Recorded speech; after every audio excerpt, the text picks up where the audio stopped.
Congress working president KTR జగిత్యాలలో పర్యటిస్తున్నారు. ఇటీవలే కాంగ్రెస్ కు రాజీనామా చేసిన సీనియర్ నేత జీవన్ రెడ్డితో భేటీ అయ్యారు. ఇక రెండో టాపిక్ చూసుకున్నట్లయితే గొల్లపల్లి రిజర్వాయర్ ప్రతిపాదనపై పోరు ఉధృతమవుతోంది.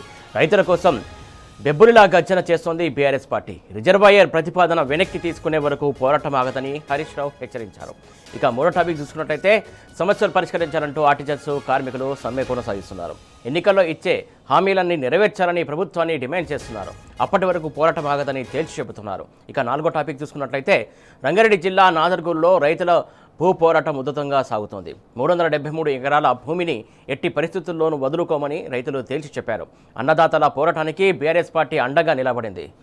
ఇక టాప్ 4 హెడ్లైన్స్ ఒకసారి చూద్దాం. ఇక టాప్ 1 న్యూస్. జగిత్యాలలో కేటీఆర్కు అపూర్వ స్వాగతం. జీవన్ రెడ్డితో బీఆర్ఎస్ వర్కింగ్ ప్రెసిడెంట్ భేటీ. ఇక టాప్ 2 న్యూస్ చూస్తున్నాం. గొల్లపల్లి రిజర్వాయర్ ప్రతిపాదనపై పోరు ఉధృతం. రైతుల కోసం బీఆర్ఎస్ గర్జన. ఇక టాప్ 3 న్యూస్ చూస్తున్నాం. సమస్యల పరిష్కారం కోసం ఆర్టిజన్స్ ఉద్యమం, సర్కారు దిగి వచ్చే వరకు పోరాటం.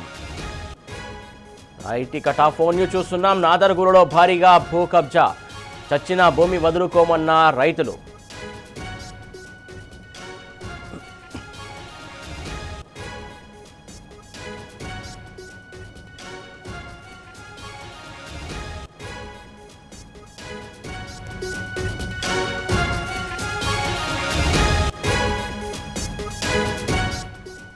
ఇక టాప్ 1 న్యూస్ చూస్తున్నాం. జగిత్యాలలో కేటీఆర్కు అపూర్వ స్వాగతం. జీవన్ రెడ్డితో బీఆర్ఎస్ వర్కింగ్ ప్రెసిడెంట్ కేటీఆర్ భేటీ. ఇక టాప్ 2 న్యూస్ చూస్తున్నాం. గొల్లపల్లి రిజర్వాయర్ ప్రతిపాదనపై పోరు ఉధృతం. రైతుల కోసం బీఆర్ఎస్ గర్జన. ఇక టాప్ 3 న్యూస్ చూస్తున్నాం. సమస్యల పరిష్కారం కోసం ఆర్టిజన్స్ ఉద్యమం, సర్కారు దిగి వచ్చే వరకు పోరాటం. ఇక టాప్ 4 న్యూస్ చూస్తున్నాం. నాదర్గూరులో భారీ భూ కబ్జా, చచ్చిన భూమి వదులుకోమన్న రైతులు.